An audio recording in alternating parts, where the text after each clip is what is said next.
I think our biggest problem that we had before we got Roscoe trained through the leash was he didn't listen, he didn't respect us, he didn't trust us. So when we took him out in public, he acted up kind of like a child would. It made it extremely hard to enjoy your time out because he was always getting into things. Post-training, it's been pretty amazing actually. Super calm. He'll sit while we enjoy our time. They listen.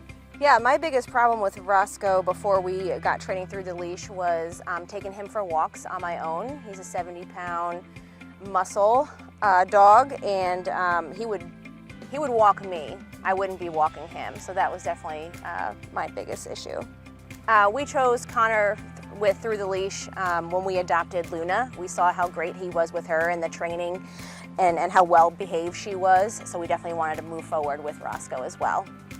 Once we met Connor, we understood that he loved what he did, so that made our decision easy because he has confidence with his animals, he showed confidence with us, and they trusted him fairly quick.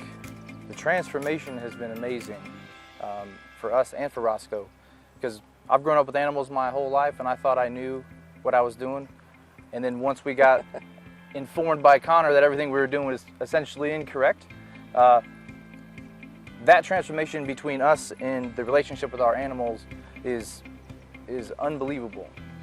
Yeah, the transformation from the beginning with us as dog owners and with the dogs has been tremendous. We know how to communicate with them effectively and they listen to us, and it's a win-win for both parties.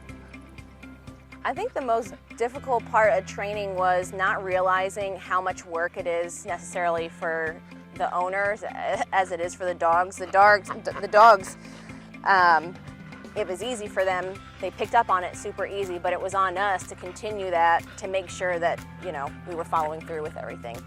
I would 100% definitely recommend Through the Leash to anybody that's a dog owner. And they don't have to be a puppy. A lot of people believe that you have to have a puppy to train them. My dog is 5 or my dog is 8. I can't train him. I was like, look, you have to at least call Connor. I've passed Connor's number out a few times and definitely recommend it to anybody that is a dog owner, just because it will make your life easier with your animal, understanding that communication. I would say if somebody's considering working with Through the Leash, is to be prepared to be dedicated, because it is probably 80-20, 80% human training, 20% dog training, and it may be more 90-10. But to be honest with you, you have to be willing and dedicate yourself, whether it's 15 minutes a couple times a day to do the training, because if you don't do the training, the dog's not going to get better. So be prepared, be dedicated. Overall, my satisfaction is great. I mean, we definitely got what we had expected out of it, and we really enjoyed the process. And I feel like we got more than what we bargained for. I think so too. And I mean, there's other trainings that are available that we might potentially do in the future.